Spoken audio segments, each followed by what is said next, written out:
그래서 하천이 이렇게 흘러가다가 이제 갑자기 바다를 만나면 보통 우리가 삼각주가 만들어진다 그러잖아요. 근데 삼각주 중에 이렇게 정말 세모나게 생긴 삼각주는 없어요.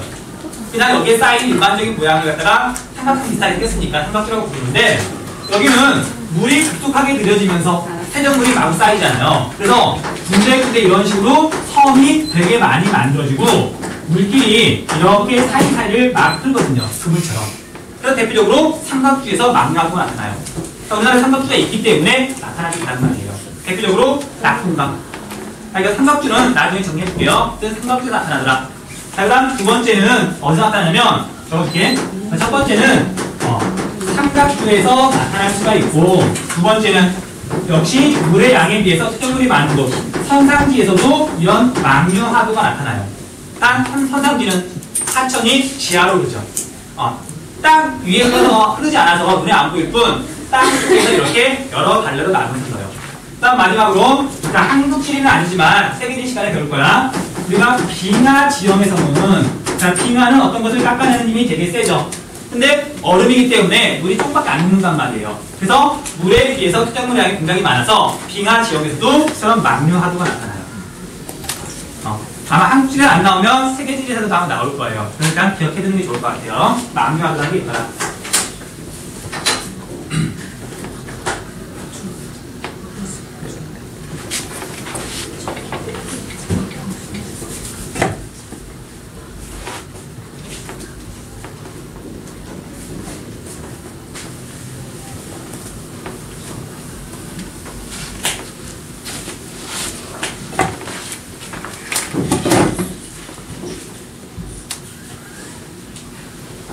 자, 그 다음에 이제 공류하도만 이제 자세히 설명을 할게요.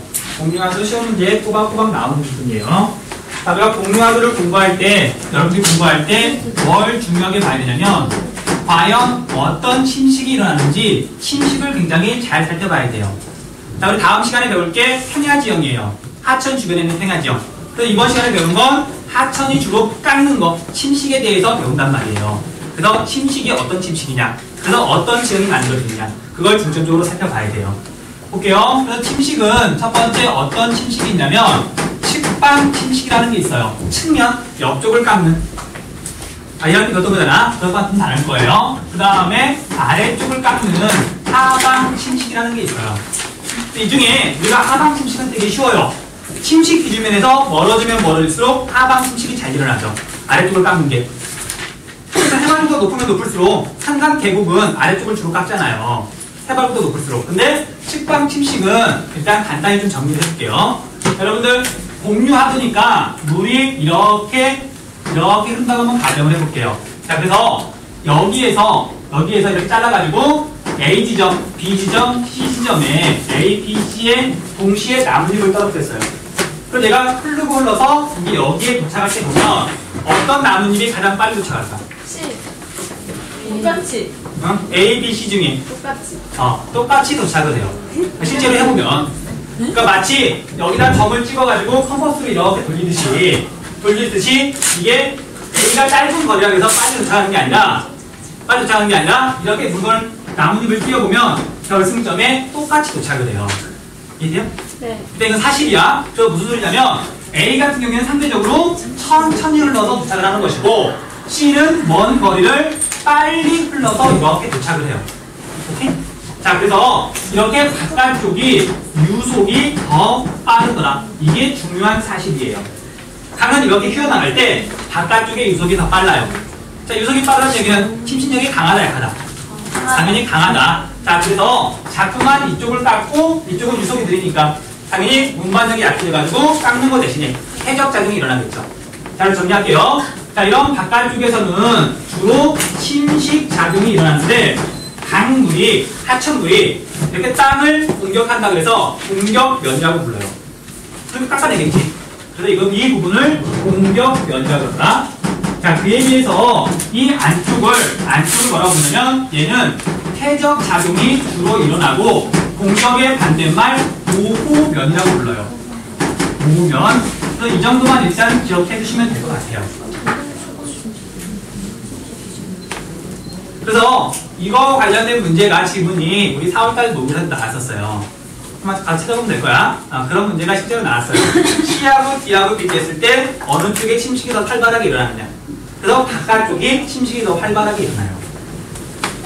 자, 그리고 하나만 더.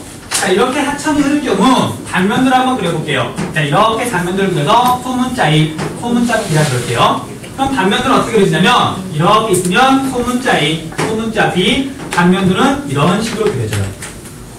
그러니까 B 지역이 자꾸 침식이 일어난다고 했잖아요. 자, 옆쪽으로도 막 깎아나가고 당연히 물이 빠르니까 아래쪽도 더 많이 깎아요. 그러면서 A는 물속에 물이 느리니까 자꾸만 해적작용이 일어난단 말이에요. 그래서 강도 되게 얕아요. 이해되죠? 단면들은 이런 모양이라는 거. 이쪽은 침식, 공격면, 얘는 퇴적, 보호면. 요거 정도만 이렇게 보내주시면 될 것 같아요.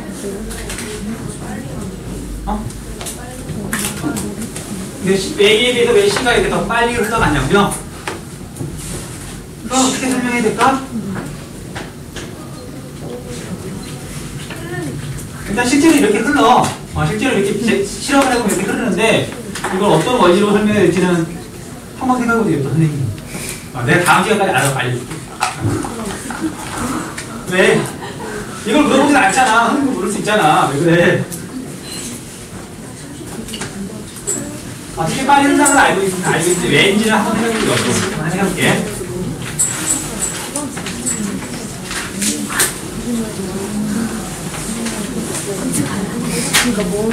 자, 그래서 볼게요. 자, 그래서 우리가 공유 하천 중에 자유 공유 하천부터 정리할게요. 자유 공유.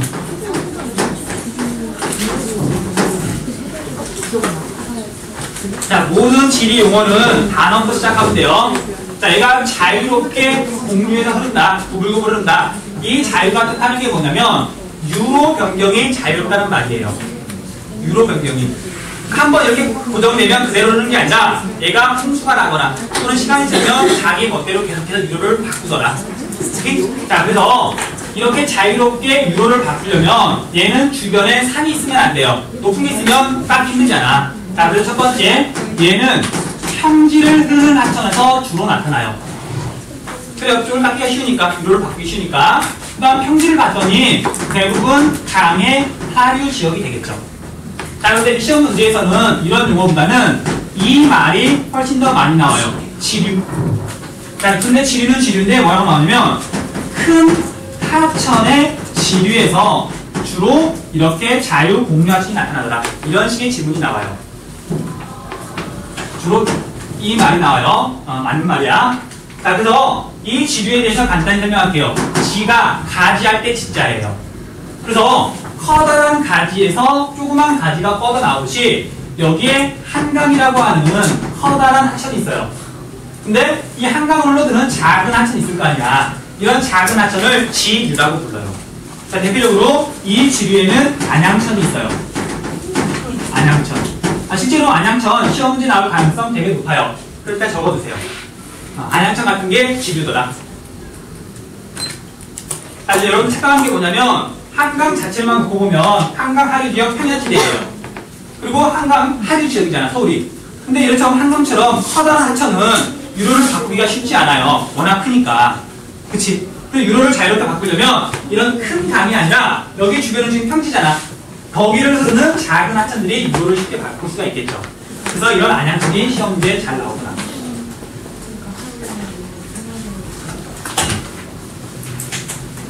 자, 일단 안양천은 좀 이따 다시 한번 설명할 테니까 지금은 시험 문제 잘 나올 것이다. 체크만 해주세요. 자, 그래서 이런 자유 공유하천을 봤던